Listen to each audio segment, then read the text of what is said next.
Mr. President, the Pentagon announced that it would be accepting a Qatari jet to be used as Air Force One. Perhaps what are you talking about? What are you talking about? You know, the Pentagon. You gotta get out of here. What does this have to do with the Qatari jet? They're giving the United States Air Force a jet, okay? And it's a great thing. We're talking about a lot of other things. It's NBC trying to get off the subject of what you just saw. You are a real, you're a terrible reporter. Number one, you don't have what it takes to be a reporter. You're not smart enough. But for you to go into a subject about a jet that was given to the United States Air Force, which is a very nice thing, they also gave $5.1 trillion worth of investment in addition to the jet. Go back, you ought to go back to your studio at NBC. Now look, I'm not pretending to be some expert in human psychology, but watching Donald Trump melt down at NBC's Peter Alexander for calling out his formal acceptance today of a 747 from Qatar kind of suggests to me that he's hovering over the target and that perhaps this is something we should talk about. And I believe that's true for two reasons. The first is that it's outright unconstitutional. Donald Trump cannot accept foreign gifts because it is a violation of the Emoluments Clause in the U.S. Constitution. And that clause was put there for good reason. It prevents presidents from putting their own personal interests above that of the country. And look, I've heard the excuses from Trump. It's a gift and we'd be stupid not to accept a gift. But that is quite literally the problem. When you pay for things with money, the transaction is money for goods or services. But when you don't pay for things, as is the case here with this jet, then that raises questions among the rest of us as to what the Qataris actually get out of this. Qatar isn't giving a $400 million jet out of the goodness of their hearts. They expect something in return. That is how transactional relationships work, and nobody understands transactional relationships better than Donald Trump. Which raises the question, what exactly is Qatar buying with this $400 million gift? Is it access? Is it influence? Favorable trade terms? Military protection? We don't know, and that is precisely the problem. When foreign governments can simply purchase the president's favor with luxury gifts, then American interests take a backseat to the president's personal enrichment. And no one is more susceptible to selling out the country for his own personal benefit than Donald Trump himself. In fact, it's a running international joke at this point. Here's the president of South Africa in that same press conference today. That idiot talks about after viewing a thing where thousands of people are dead.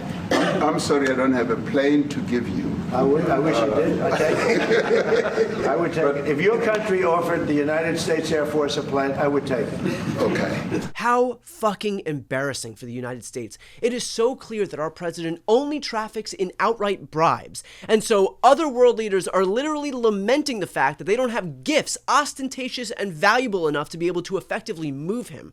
We used to be a country that fought for what's right because it was what's right.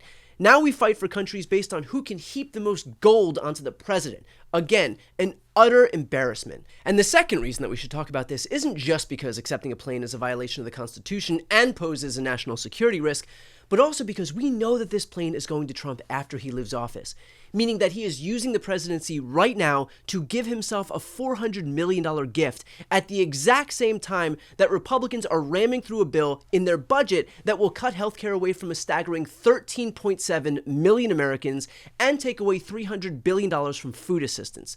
Although Trump was asked point blank about those exact issues, here's what he had to say. Very much. You campaigned on lowering the price of groceries. How can you justify cutting food assistance in this bill? Let me just tell you, the cut is going to give everybody much more food because prices are coming way down. Groceries are down. Eggs. You told me about eggs. You asked me a question about eggs my first week.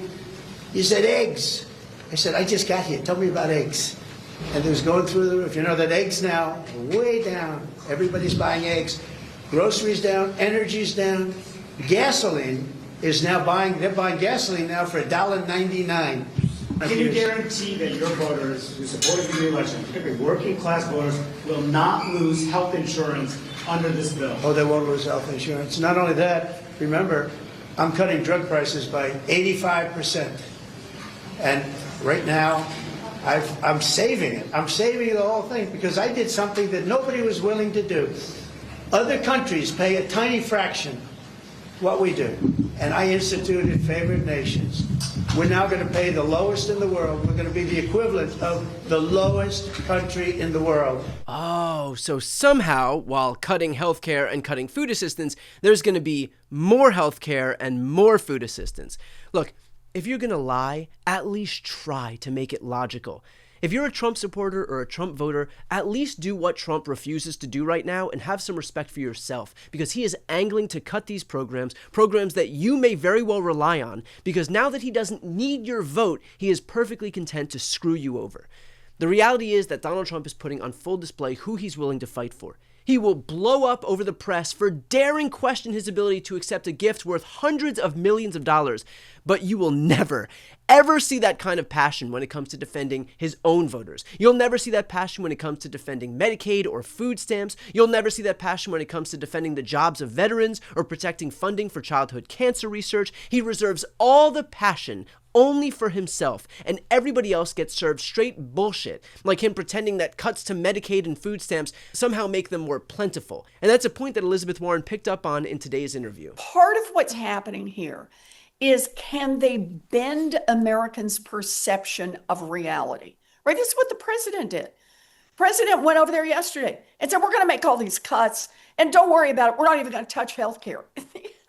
Right, he said, we're not going to touch healthcare. You're going to have more healthcare. They asked him about food assistance. He goes, you're going to have more food assistance. And so there's this, it's Earth 2. We're living in the upside down right now where they are cutting these things, but then he's claiming that somehow not only are they not being cut, they're going to be more plentiful. Right. So the number one thing to do is keep talking about reality and holding them to reality. The second thing is they really want to turn away from who's going to get hurt. So I think of this, I was thinking today about, you remember the Roadrunner cartoons? Remember the bomb? Yeah. That you would buy, right, from Acme? Yep. Right? That what they want to do is they want to do a bomb with a really long fuse. And they want to say, we're going to cut healthcare for millions of Americans, and we're going to cut food help for millions of Americans. But we know that that is going to be terrible for millions of families, and it's going to be terrible for the economy. So we're going to pass the law now, light the fuse, and it's not going to explode mostly until right after the election. Yeah. That way, we can do the deny reality. We can all go out, and all of those Republicans can campaign saying, nope, nobody got hurt here. Did anybody get hurt here? Nobody's been hurt. Stop being so hysterical about this, and try to bend reality. And of course, to watch the full interview with Elizabeth Warren, click the link right here on the screen or on the end screen of this video.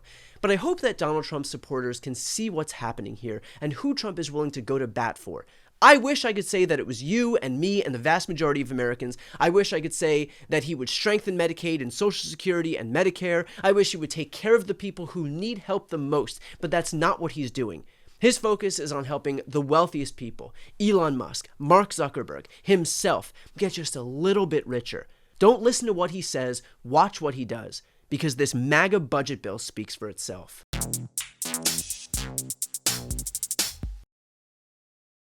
Before you go, if you enjoyed this content and you want to see more and support independent media, please subscribe to this channel. The subscribe button will be right here on the screen.